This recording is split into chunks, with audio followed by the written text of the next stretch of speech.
Just moments ago, the Los Angeles district attorney saying no decision to resentence the Menendez brothers has yet been made, but the work is ongoing. DA Nathan Hochman meeting behind closed doors with the family of Erik and Lyle Menendez just within the last few hours.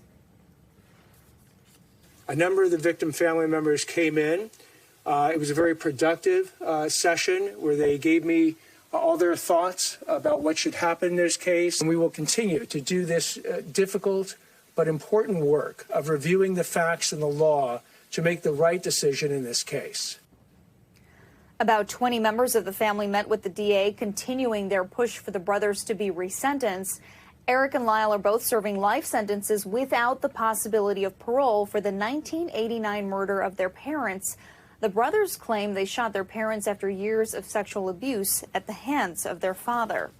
Liz Kreutz is following these late developments in Los Angeles for us. So, Liz, what do we know about what happened during that closed-door meeting? Hey, Valerie. Well, I was able to talk to some of the family members. They all gathered at a restaurant after the meeting that I should say lasted for almost 3 hours. I don't think anybody expected that. It went on for a long time. There were several family members there.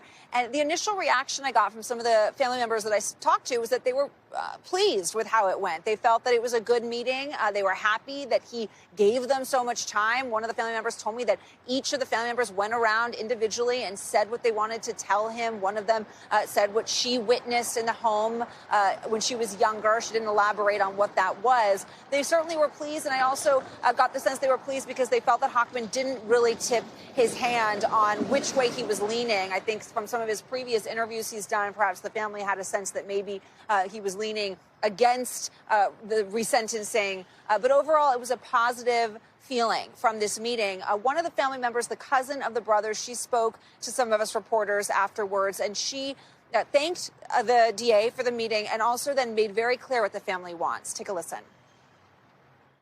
This 35-year process has been incredibly traumatizing for us, as I'm sure that you can all imagine.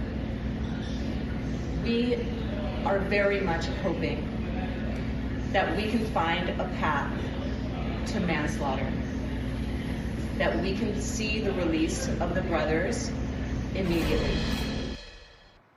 No, it may not be the DA that ultimately makes the recommendation for manslaughter, but they are truly hoping that the judge who has this ultimate decision might do that at the hearing later this month. Valerie. So, Liz, it sounds like the DA at least took the time to listen to the family. What is the likelihood that the meeting could move the needle in any way?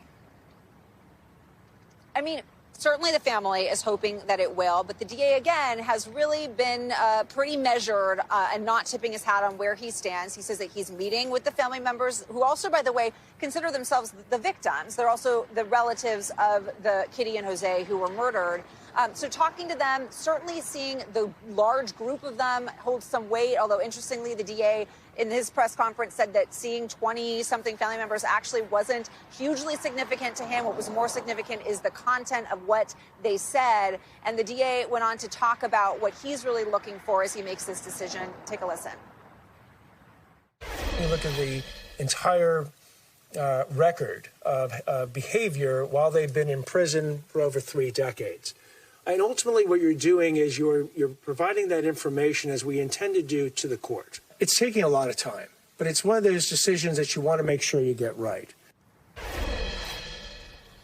So right now, in addition to talking to the family, those family members that are supporting their release, he's also talking to the uncle who does not support their release. He's talking to other prosecutors that maybe are for or against their release, and they're reading through the transcripts of both of the original trials, looking at the brothers' prison files, seeing how they've been rehabilitated in prison. That was something the DA continued to bring up, is really looking at how they've been rehabilitated, what they've done in their 30-plus years behind bars to sort of become better people. Valerie.